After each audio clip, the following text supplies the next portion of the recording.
Esta es la página del Instituto Republicano Internacional. Es una organización no gubernamental en Washington que recibía fondos del gobierno a través de USAID para programas y dicen ellos, tuvieron que cerrar su página porque no tienen fondos para apoyar a grupos opositores en países en donde tienen dificultad para operar.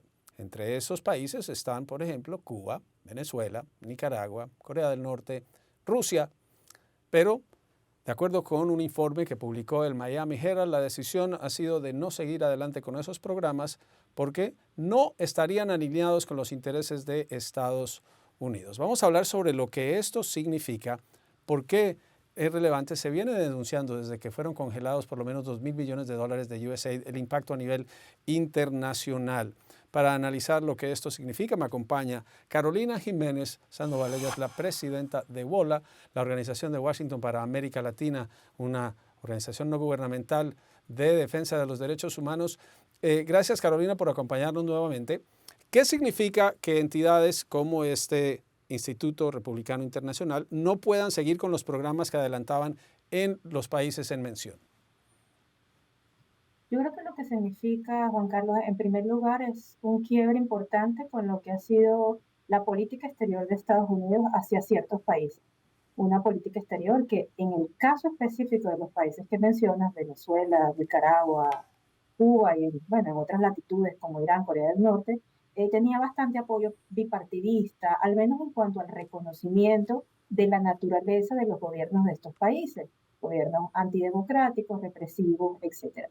Esta ayuda, que no solo iba, ¿no?, a activistas políticos, sino también a organizaciones de la sociedad civil, más allá de lo meramente político, y esto hay que enfatizarlo, era sumamente importante justamente para cumplir con un propósito en el que coincidía el gobierno de Estados Unidos y el que coincidían estas diversas organizaciones, que era poder adelantar procesos democráticos en estos tres países. Entonces, el corte de esta ayuda sin ningún tipo de consulta, de manera sumamente abrupta, realmente impacta, ¿no?, la posibilidad de estos grupos de seguir luchando a favor de la democracia y los derechos humanos en sus países o fuera de. Ahora, esta entidad, el Instituto Republicano Internacional, tenía en el presupuesto unos 4.100.000 dólares que han sido congelados. Pero otra entidad, el National Endowment for Democracy, también un fondo de democracia, acaba de mandar al gobierno para que le entreguen los fondos que son mucho mayores, son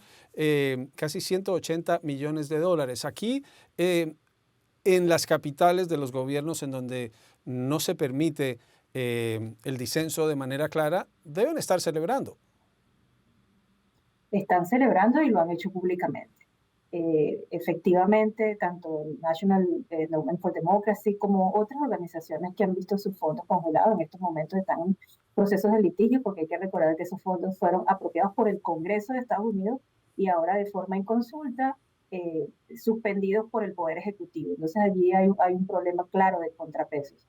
Pero yo quiero dar un ejemplo, Juan Carlos, que creo que todos hemos visto públicamente. ¿Cuáles fueron los presidentes o los voceros de los gobiernos que salieron a celebrar, ¿no?, esta suspensión de fondos? Bueno, el ministro del Interior de Venezuela, el ministro de Relaciones Exteriores de Cuba, el canal de televisión de los hijos de Daniel Ortega en Nicaragua y bueno, el propio presidente de El Salvador lo hizo igualmente en sus redes. Es decir, estamos viendo que aquellos países en donde los liderazgos políticos son antidemocráticos, obviamente celebran el hecho de que se esté quitando cualquier tipo de financiamiento de cooperación a aquella sociedad civil que les critica, que disiente y sobre todo que descubre y revela tramas de corrupción, tramas de violaciones de derechos humanos, entre otros muchos problemas graves que estos gobiernos ocasionan. Así que sí, desgraciadamente estamos viendo los liderazgos autoritarios de la región celebrando este tipo de medidas, algo que pues no pensábamos nunca tener que ver.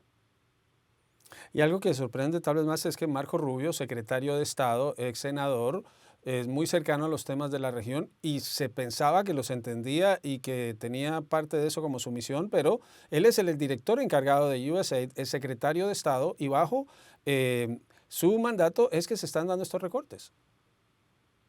Sí, yo creo que en principio uno puede ver que es una orden muy enfocada en los deseos de la Casa Blanca y se inserta dentro de este proceso de recortes masivos que tienen, ¿no? Para reducir al Estado. Pero ciertamente yo creo que sería muy importante que el secretario Rubio, siendo un secretario hispano, el primero en la historia de Estados Unidos, que conoce muy bien los problemas de déficit democrático en la región, pueda eventualmente, ¿no? Reconsiderar este tipo de políticas y de medidas que, insisto, afectan de manera directa a grupos que están defendiendo democracia, derechos humanos, periodismo independiente en la región, y se puedan tomar medidas para restablecer una cooperación que es muy importante para estos países y que al final del día, y esto quiero resaltarlo, también es importante para los propios intereses de Estados Unidos y su política de querer tener unos Estados Unidos prósperos, más seguros y más protegidos. Carolina Jiménez Sandoval es la presidenta de VOLA, la oficina de Washington para América Latina. Muchas gracias por estar, Carolina, en directo a USA.